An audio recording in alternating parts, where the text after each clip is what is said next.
Willkommen, bienvenue, welcome to a Construction Matters podcast. It's only notable for the fact that today would normally be property matters, but once or twice a month, we are delighted to have the company of Michelle Carr of Construction Alchemy along, who knows the ins and outs of all things construction. Of course, we have our esteemed leader, Hamish McClay of Search Convey. Hamish, would you care to introduce today's topic? I will indeed. And welcome all of you back from another bank holiday.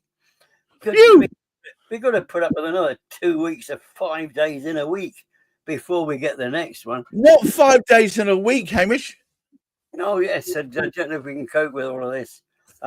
It must actually be pretty hideous in the construction industry when you think about it, because you get into a rhythm over the sort of 5 days, and the trouble is you've got to stop and have 3 days off, because what happened, the thing is, we've been very fortunate. We haven't had this sort of some of the dramatic weather that we had last year. There was just so much rain, just sort of so much of the time, and when we first started this year. But we've had from nice dry periods, which would give those out there, without a roof over their heads as of yet, to be able to actually do something in the dry. And it must be that stop-start is more or less really something which is the main topic of the conversation, because what we really want to be able to achieve, I think, for everybody, is to have an element of sustainability, not so much in terms of how long are these buildings going to last. That's another subject. But it's basically getting the build up and getting a rhythm into that build process. And we seem to have an awful lot of situations, bank holidays included, which seem to be making it a stop, start. And one of the biggest challenges, of course, is these various changes which are being introduced by the government, many of them very necessary. Unfortunately, I'm not so sure that we can cope with all of the changes for planning permissions to go through and all of this to actually happen, to enable Michelle to actually sort of, be able to sort of watch what is going out there in the outside world. And I don't know how it's impacting on things. Is there a big impact on stop-starts at the moment, Michelle? This time of the year is also always impactful for stop-starts, because in all honesty, you're dealing with people that have had a good time or whatever, and leading up to Easter, there's always a lack of commitment on site. People are already in holiday mode before you've got the long weekend, obviously, and then they come back and everyone's still in a little bit of holiday mode, and then a few weeks later we've got another bank holiday weekend, and it was VE Day, which a lot of people celebrate, some people don't, but there's a lot of sort of, we're in holiday and we've had a beautiful weather, so people have been in summer mode for a couple of weeks, and that does affect productivity with mentality and the physical guys on site, what they're going to do, let alone weather, because weather doesn't affect construction as much as a lot of people think it do or will say it will. It does depend on obviously what you're doing. You can't pour concrete when it's torrential rain, but we're pretty good at sort of getting around these things when you need to, and a lot of people plan projects around the fact that we won't look to pour in this particular time of year, like just before Christmas, because it doesn't work, and there's other bits and pieces. But sustainability is totally different for me. Sustainability is about using products and that are going to be sustainable and obviously don't have an issue with the environment. But there's also changes, like, for example, I read something yesterday about they're now trying to get LEDs out to properties because of some form of radiation that they end up giving, and before that it was halogens were dangerous, and it's like, we've got to now change the light fitting. Now we need to go back to the light fittings that are really poor energy, and it just seems to be I remember the thing years and years and years ago that you couldn't hang your washing out because of the rain was acid rain. I mean, what happened to acid rain? And I do find that the government uses all these things to distract us from what's really going on, and to make policies for the sake of making policies. And I think by the time these things are implemented into the new projects that are already, because if you've got planning and a project is happening now, the planning would have been issued years ago. So anything that comes into government now, by the time it's actually implemented and the projects actually start digging in the ground, no doubt the government would have changed, and it's all going to change again anyway. It's all a bit, for me, it's a bit of a farce, because you have carbon neutral companies that deliver things all over the globe in Arctic lorries. Now, an Arctic lorry is never going to be electric, and I can't see how it can be carbon neutral. And they do it by planting some trees somewhere. I think it's all a farce. Well, I'm very pleased to say that, of course, as ever, we've been talking to Michelle Carr. Well, I have about taking the con out of construction. More about that later. I will slip that in, as the actress said to the bishop. Anyway, so Hamish, it seems to me that we are more and more of the attitude of looking for excuses why we can't have a sustainable construction rather than just cracking on with it. Or is it just me seeing from the sidelines thinking another stoppage? I believe that you're right. I don't think there's an intent, because the government really want us to be able to get on. However, it is through their activity, by and large, like as Michelle just indicated, that we're having to start certain things. We have certain projects that which want to go forward, but because of the planning demands created as a consequence of the Building Safety Act, didn't exactly help some aspects of it. So that particular type of building is being held up significantly. There's a massive proportion of particularly London builds that aren't going forward because they're being stuck in the planning stage. And of course, there's not an awful lot you can do it, because it's not as though you're looking for there's not many people residing, not many bats actually residing in London. So you don't need to look at environmental issues. There are a lot of bats in London. Sorry? There are a lot of bats in London. Oh, yes, but there aren't habitats that you need to maintain. Or are there? Have I got that wrong, Michelle? Oh, God, Michelle, please do tell us about the bats in our belfry. I haven't had, to be honest, I haven't worked on a project in a city for a while, but I've worked in a number of projects in the outskirts of London, and yeah, bats are residing in the properties. They in roofs and things like that. We've had to have them removed. There are a lot of bats around, a lot more than people realise, and they're animals. They adapt. So if they can't find a tree to live in, they'll find a roof, or they'll find. I've had a lot of properties where they've had bats in the roofs. And when an endangered species like that takes roost up in a property, does that just stop everything dead? Yeah. Wow. So if you find a newt, so where I live, there are newts and they're protected in the river, and the contractor had to spend hundreds of thousands developing the area and weren't able to do X, Y, Z. That's also another thing. And yeah, everything stops and you cannot do anything. If there's somebody decides to put a tree protection order on a tree that's within your site, you have to stop. There's nothing you can do about it. Obviously, no matter how small a newt is, I know which one's mine. It's my newt. Oh, sorry. Sorry, sorry to go back to your point, Hamish. But yeah, there are lots of different things that happen. But the thing is with construction, though, we've been looking at sustainability for over a decade, if not longer. And that's the only thing that I think the construction industry is actually a little bit advanced in, is making buildings more sustainable. We've been doing that for a long time. And to be honest with you, it's one of the ways of getting around planning. So if you've got planning rejected, especially if you were doing like a house extension or something like that 10, 15 years ago, the way to have got around it was to make that extension sustainable and actually make your house less sustainable. So changing all the LEDs, all the spotlights or halogens at the time to LEDs, having solar panels, putting in either heat, air pumps or ground pumps or something like that. That was a way of getting around planning issues if you were trying to extend your property, because the council couldn't say no to making it a planning conditions unless there was other things going on. But if you had a planning application for an extension, for example, that made the entire house sustainable, then they weren't able to say no unless there were some real objections that were warranted in neighbourhoods or whatever it may be, like right of light or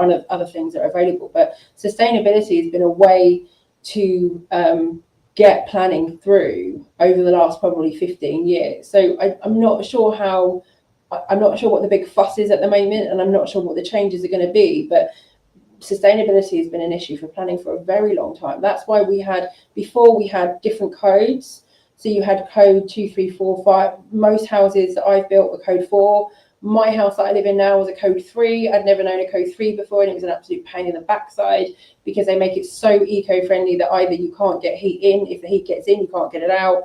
There's also, I've had issues with flushes being the amount of water they use that actually doesn't even flush anything, and we've had issues with code 3. That's gone. Then you've got BREEAM. BREEAM's been around for years too. So there's been a massive sustainability impact on building for a very, very long time, way before anybody else had to become carbon neutral and things like that. So I don't really understand what the big fuss is at the moment and what exactly is going to be changing, because we've been looking at this for a long, long time. I think one of the things that sort of concerns me, we've gone slightly off topic, because I was looking at sustainability and more continuity to actually sort of keep that build program up, in that 1.5 million.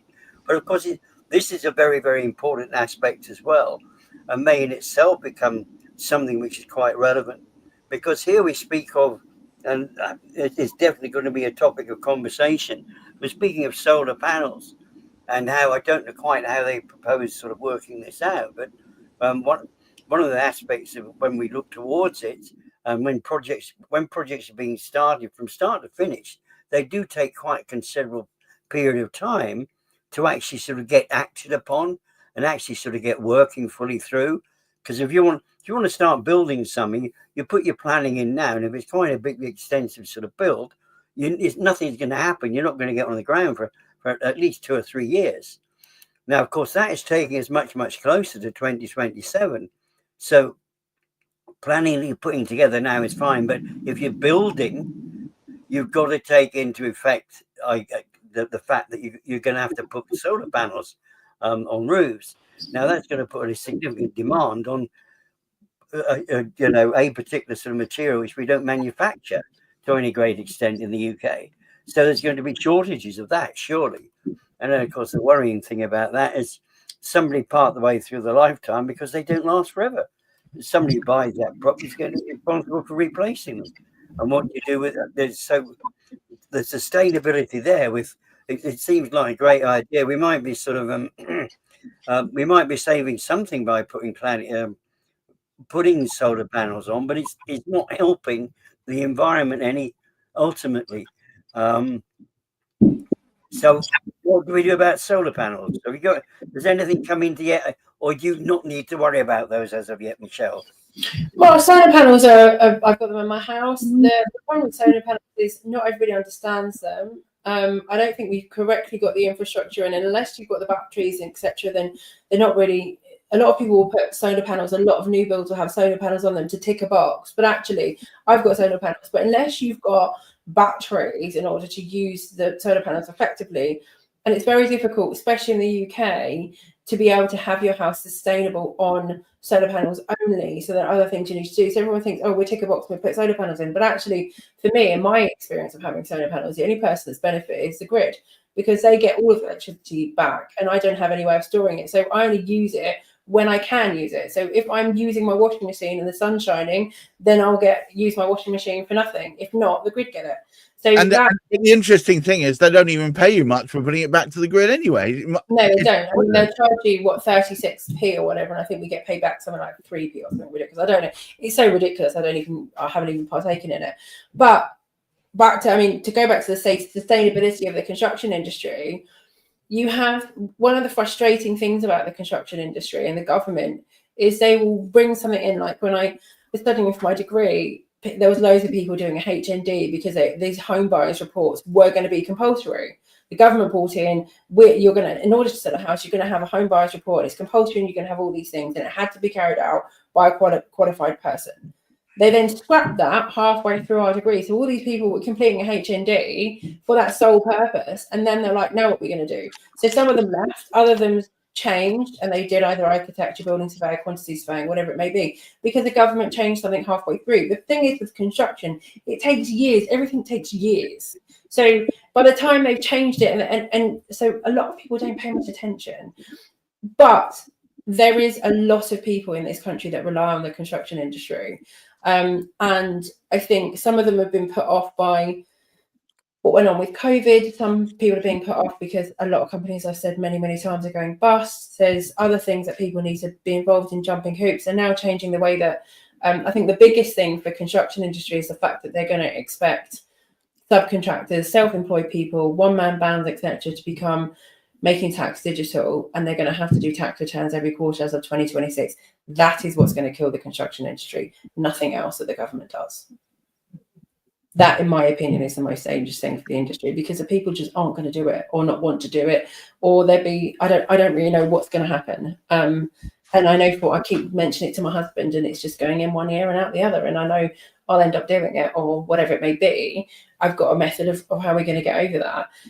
But there are so many people that just aren't like that, and how they're going to deal with being online and having different bank accounts. And these aren't people that are used to using software and spreadsheets and all those kind of things, because they're on the tools all the time. They're not academic in that way. I mean, what they can achieve and their skills, it's totally different. But that's probably what's going to kill the construction industry more than anything else. Oh, so you're saying that making tax digital, the government's flagship product for ensuring that they can tax us more efficiently, is the thing that's going to kill the construction industry? I think I think so, because ultimately any building and any construction this depends on the people at the bottom physically doing the work, and if all of those people disappear, which they're disappearing anyway because their apprentice schemes are rubbish. There is no real government support in those schemes. That people use them as a way of cheap labour and abuse these kids, so they fall out of it and they don't bother continuing in construction. Now you're going to tax them left, right, and centre, but also make it difficult. Rather than doing it once a year, you've got to do it 4 times a year, and it's so stressful for people. And accountants, every accountant I know, in August and April, when all the ones want their tax rebates, and then all the people that don't really want to pay the tax they want to pay, leave it to the last minute in January, makes it much more and more stressful, and people will just stop doing it and they'll find something else to do. Or I don't really know what the other option is, but I do think it does concern me. Hamish, would you care to take us home, sir? Right, so the sustainability isn't so much a physical thing now. It's becoming more an administrative thing. We did actually find, as a consequence of the last budget, the increase in national insurance contributions that employers needed to find.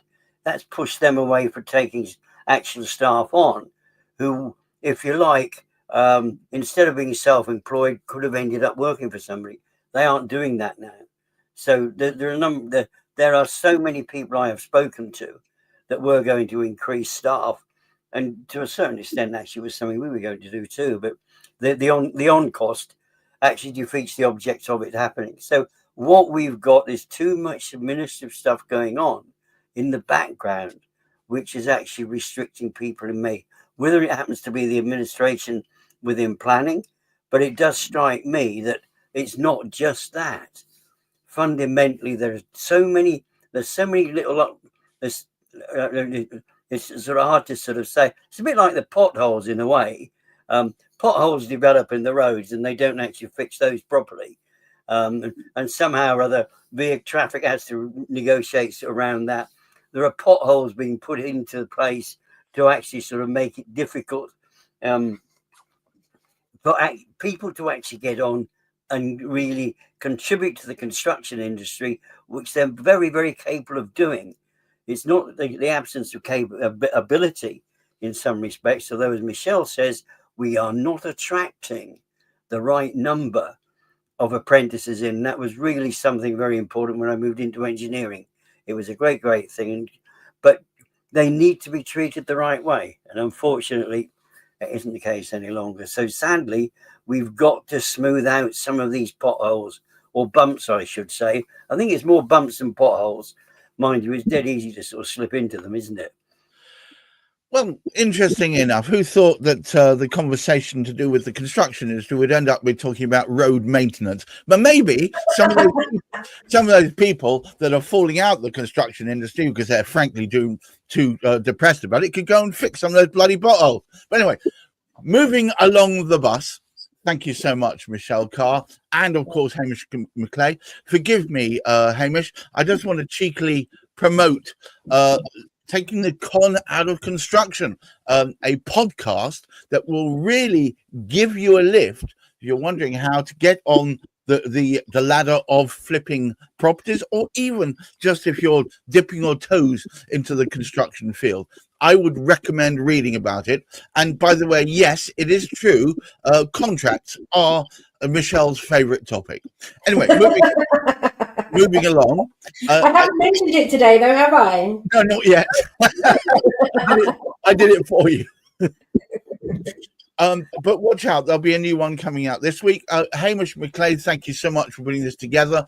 And to all of you out there, just because there's uncertainty now doesn't mean there won't be uncertainty in the future. So just keep moving along. I'm sure that through the progress as we do through the various podcasts about property that Hamish helps me to put together, that you'll find out more about what's happening in the near future. Until then, thank you so much, Michelle Carr from Construction Alchemy. Of course, Hamish McClay and Search and Convey. And to all you out there, keep your feet on the ground.